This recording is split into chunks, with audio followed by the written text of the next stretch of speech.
विद्यार्थी आंदोलनाच्या विजयार्थ रायगड काँग्रेसने मानले डॉक्टर बाबासाहेब आंबेडकरांचे आभार। बाबासाहेबांनी दिलेल्या संविधानामुळेच विद्यार्थी आंदोलनाचा झाला विजय, काँग्रेसचे जिल्हाध्यक्ष राजाभाऊ ठाकूर यांनी केले प्रतिपादन। दिल्लीत विद्यार्थ्यांनी पुकारलेल्या आंदोलन काल यशस्वी झाले आणि भाजप सरकार नमले।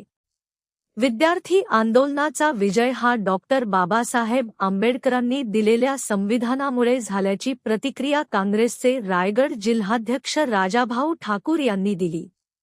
बाबासाहेबांची कर्मभूमी असलेल्या महाडच्या चवदार तळे येथे बाबासाहेबांच्या पुतळ्यासमोर काँग्रेस कार्यकर्ते नतमस्तक झाले। आपल्याला माहिती आहे जे माझ्या हातामध्ये संविधान आणि बाबासाहेब आपल्या जयघोष भारत करण्यात आला। देशाला जे संविधान दिलेले आहे ते डॉक्टर बाबासाहेब आंबेडकरांनी, आणि काल आपण बघितलं त्यांनी ज्या दूरदृष्टीने हे संविधान आपल्याला बहाल केलं होतं, जे आपण अंगीकृत केलं, ह्या संविधानाद्वारे काल देशाचा प्रचंड मोठा विजय झाला। जे 11 वर्ष 12 वर्ष जे सरकार आहे ते ज्या पद्धतीने हुकुमशाही पद्धतीने देशामध्ये संपूर्ण विद्यार्थी असतील, शेतकरी असतील, इतर नेते असतील किंवा बाकी मंडळी असतील, ज्या पद्धतीने ते वागवत होते किंवा ज्या पद्धतीने ते ईडी असेल, सीबीआय असेल, त्याचा धाक दाखवून आणि संपूर्ण गुलामशाहीकडे आपल्याला नेत होते। परंतु गेल्या 26 दिवस जे आंदोलन चालू होतं विद्यार्थ्यांचं, त्या विद्यार्थ्यांनी ह्यांना दाखवून दिलं की तुम्ही म्हणजे सर्व नाही, आणि हे जे मनमानी सरकार आहे ह्यांचा काल जे एक मंत्री आहेत त्यांचा राजीनामा त्यांना द्यावा लागला।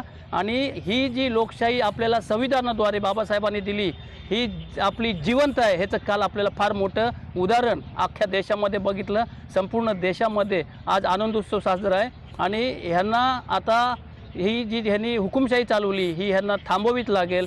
म्हणून आम्ही आज या इथे डॉक्टर बाबासाहेब आंबेडकरांच्या चवदार तळे म्हणजे जे आपलं राष्ट्रीय स्मारक आहे इथे येऊन त्यांना आम्ही नतमस्तक झालो आणि त्यांनी दिलेला शिका, संघटित व्हा आणि संघर्ष करा हा जो मंत्र होता तो विद्यार्थ्यांनी एकत्र येऊन दाखवला। आणि आज आपण बघतोय की त्या उत्सवात आम्ही सर्वजण सामील झालो आहोत।